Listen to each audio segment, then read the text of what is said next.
আসসালামু আলাইকুম প্রিয় দর্শক, জানিয়ে দিব এখনকার আলোচিত সকল দেশীয় খবর। শুরুতেই জানিয়ে দেব সংবাদ শিরোনামগুলো।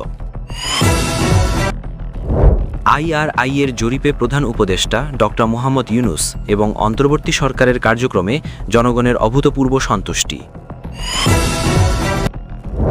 বেগম খালেদা জিয়ার স্বাস্থ্যের খোঁজ খবর নিতে রাতভর নেতাকর্মীদের অবস্থান। এভারকেয়ার হাসপাতালের সামনে বাড়ানো হয়েছে নিরাপত্তা ব্যবস্থা ও ব্যারিকেড। বিচার বিভাগীয় সংস্কারের কাজ অব্যাহত রাখার জন্য পরবর্তী নির্বাচিত সরকারের প্রতি আইন উপদেষ্টা অধ্যাপক আসিফ নজরুলের বিশেষ আহ্বান।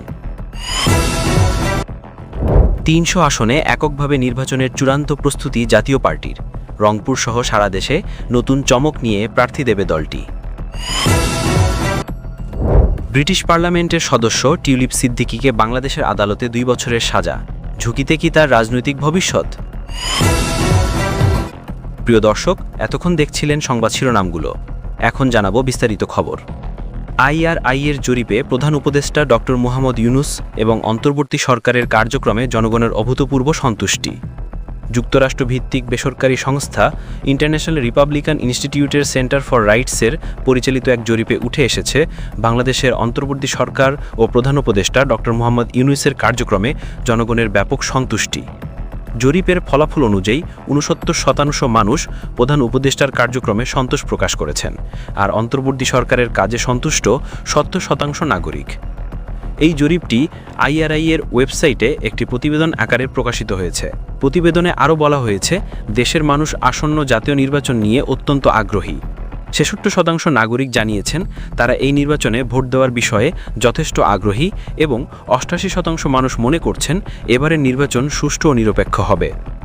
আইআরআই এর এশিয়া প্রশান্ত মহাসাগরীয় অঞ্চলের পরিচালক জোহান্না খাও মন্তব্য করেন যে ডক্টর ইউনূসের নেতৃত্বে বাংলাদেশ সঠিক পথে এগিয়ে যাচ্ছে এবং অন্তর্বর্তী সরকার ও তার প্রতি জনগণের এই আস্থা দেশের স্থিতিশীলতা, জবাবদিহিতা ও প্রয়োজনীয় সংস্কারের জন্য জনগণের ব্যাপক আকাঙ্ক্ষাকে প্রতিফলিত করে।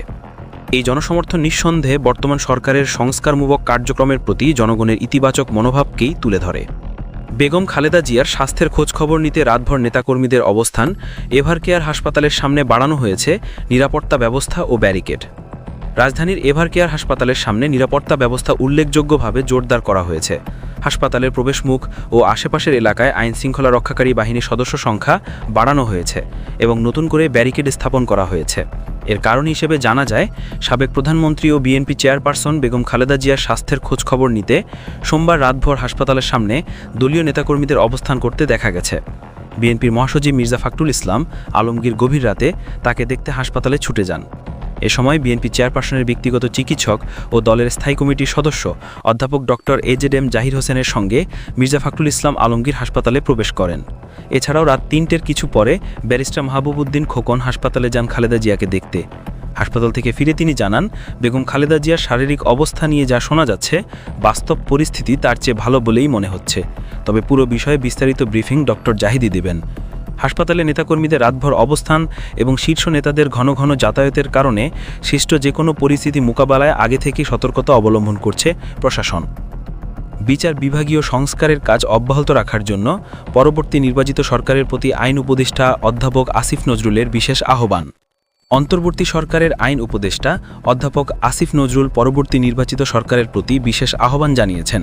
তিনি জানান, বিচার বিভাগীয় সংস্কারের ৯৯% কাজ ইতোমধ্যে সমাপ্ত হয়েছে। তিনি তার আহ্বানে গুম অধ্যাদেশ, পুলিশ সংস্কার আইন ও দুর্নীতি দমন সংস্কার অধ্যাদেশের অগ্রগতির কথা উল্লেখ করেন। তার মতে, বিচার বিভাগীয় সংস্কারের যে লক্ষ্য নিয়ে সরকার কাজ শুরু করেছিল তার প্রায় সবই সম্পন্ন হয়েছে। তিনি আরও জানান যে পুলিশ সংস্কার আইন ও দুর্নীতি দমন সংস্কার অধ্যাদেশের কাজও দ্রুততম সময়ে সমাপ্ত করার জন্য সরকার ভূমিকা রাখছে। নির্বাচিত সরকারগুলোর প্রতি আহ্বান জানিয়ে অধ্যাপক আসিফ নজরুল তার পোস্টে লেখেন যে যদি পরের নির্বাচিত সরকারগুলো আন্তরিকতার সাথে এসব আইন বাস্তবায়নের কাজ অব্যাহত রাখে, তবে আগামীর বাংলাদেশ হবে অনেক বেশি মানবাধিকার বান্ধব ও গণতান্ত্রিক। এসব সংস্কারমূলক পদক্ষেপ দেশের আইন ও বিচার ব্যবস্থায় একটি নতুন দিগন্ত উন্মোচন করবে বলে আশা করা হচ্ছে, যা জনগণের মৌলিক অধিকার ও ন্যায় বিচার নিশ্চিত করতে গুরুত্বপূর্ণ ভূমিকা রাখবে। ৩০০ আসনে এককভাবে নির্বাচনের চূড়ান্ত প্রস্তুতি জাতীয় পার্টির। রংপুর সহ সারা দেশে নতুন চমক নিয়ে প্রার্থী দেবে দলটি। জাতীয় পার্টির চেয়ারম্যান জিএম কাদেরের নেতৃত্বাধীন অংশটি আগামী জাতীয় সংসদ নির্বাচনে এককভাবে অংশ নেওয়ার চূড়ান্ত সিদ্ধান্ত নিয়েছে। দলটি ৩০০টি আসনে প্রার্থী দেওয়ার প্রস্তুতি নিচ্ছে। বিশেষ করে রংপুর বিভাগের ৩৩টি আসনের প্রার্থী চূড়ান্ত করতে কেন্দ্রীয়ভাবে নির্দেশনা দেওয়া হয়েছে। এজন্য রংপুরের শীর্ষ নেতাদের ঢাকায় ডেকে নিয়ে নির্বাচনকে কেন্দ্র করে সব ধরনের প্রস্তুতি গ্রহণের তাগিদ দেওয়া হয়েছে। দলীয় সূত্রে জানা গেছে, এবারে নির্বাচনে জাতীয় পার্টি বেশ কিছু বড় চমক দিতে পারে। গত ৩ দিন ধরে রংপুর মহানগর ও জেলার শীর্ষ নেতারা ঢাকায় অবস্থান করছেন। এই সময়ের মধ্যে জিএম কাদেরের নেতৃত্বে জাতীয় পার্টির নেতারা বিএনপি চেয়ারপারসন খালেদা জিয়াকে দেখতে রাজধানীর এভারকেয়ার হাসপাতালে যান। দলীয় নেতাকর্মীদের সঙ্গে কথা বলে বিএনপি চেয়ারপারসনের সুস্থতা কামনা করেন। দলীয় সূত্র আরও জানায়, নির্বাচনে অংশ নেওয়ার বিষয়ে বিএনপি ও সরকারের বিভিন্ন মহলের সঙ্গে তাদের যোগাযোগ রয়েছে।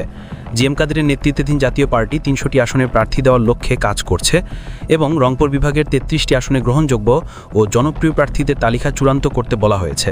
নির্বাচন কমিশন যদি লেভেল প্লেইং ফিল্ড নিশ্চিত করতে পারে, তাহলে জাতীয় পার্টি ভালো ফল করবে বলে তারা আশা প্রকাশ করেন। দলের নেতারা মনে করেন, প্রতিকূল পরিস্থিতির জন্য দলীয় নেতাকর্মীরা মানসিকভাবে প্রস্তুত রয়েছেন। ব্রিটিশ পার্লামেন্টের সদস্য টিউলিপ সিদ্দিকিকে বাংলাদেশের আদালতে 2 বছরের সাজা। ঝুঁকিতে কি তার রাজনৈতিক ভবিষ্যৎ? ব্রিটিশ আইনসভার সদস্য টিউলিপ সিদ্দিকিকে বাংলাদেশের একটি আদালত 2 বছরের কারাদণ্ড দিয়েছে। তিনি সাবেক প্রধানমন্ত্রী শেখ হাসিনার ছোট বোন রেহানার মেয়ে। প্রভাবশালী একটি দেশের জনপ্রতিনিধিকে তার পদে থাকা অবস্থায় সাজা দেওয়ার ঘটনাটি নজিরবিহীন। ব্রিটিশ আইনসভার এই সদস্য তার অনুপস্থিতিতে বিচার ও আইনজীবী নিয়োগের সুযোগ চেয়ে আবেদন করেছিলেন, কিন্তু বিচারক সেই সুযোগ দেননি। বিচারক রায়ের পর্যবেক্ষণে বলেন, এই মামলায় আসামিদের বিরুদ্ধে মৃত্যুদণ্ড হয় এমন কোনো ধারার অভিযোগ না থাকায় তাদের জন্য ডিফেন্স লয়ার নিয়োগের প্রদানের কোনো সুযোগ নেই। উচ্চ আদালতে একাধিক সিদ্ধান্ত রয়েছে যে ফৌজদারি মামলার ক্ষেত্রে আদালতে শুনানির অধিকার দাবি করার আগে সংশ্লিষ্ট আসামিকে বিচার প্রক্রিয়ায় নিজেকে আত্মসমর্পণ করতে হয়। টিউলিপের বিরুদ্ধে দুর্নীতি দমন কমিশনের অভিযোগ, তিনি তার খালা প্রধানমন্ত্রী থাকাকালীন তার বিশেষ ক্ষমতা ব্যবহার করে নিজের মাকে প্লট পাইয়ে দিতে চাপ প্রয়োগ ও প্রভাব বিস্তার করেন। মামলা দায়েরের পর থেকেই টিউলিপ অভিযোগ অস্বীকার করেছেন। তিনি দাবি করেছেন, এই সমস্ত অভিযোগের মূলে রয়েছে বাংলাদেশের অভ্যন্তরীণ রাজনৈতিক দ্বন্দ্ব। তিনি আরও বলেন, ডক্টর মোহাম্মদ ইউনুস ও তার খালা শেখ হাসিনার মধ্যে দ্বন্দ্বের বলি হচ্ছেন তিনি। বাংলাদেশে সাজাপ্রাপ্ত হওয়ার পর তার আইনসভার সদস্য থাকা বা ব্রিটেনে ভবিষ্যৎ রাজনীতিতে প্রভাব পড়তে পারে বলে অনেকে আশঙ্কা করছেন। তবে ব্রিটিশ প্রধানমন্ত্রীর চিফ সেক্রেটারি ড্যারেন জনস মনে করেন, এমপি হিসেবে তার কাজ চালিয়ে যেতে অসুবিধা হবে না। প্রিয় দর্শক, এই ছিল এখনকার গুরুত্বপূর্ণ নিউজ। আর গুরুত্বপূর্ণ নিউজ নিয়ে ফিরছি কিছুক্ষণের মধ্যে। নিউজগুলো সবার আগে দেখার জন্য এই চ্যানেলটি সাবস্ক্রাইব করে আমাদের সাথে থাকুন। ধন্যবাদ।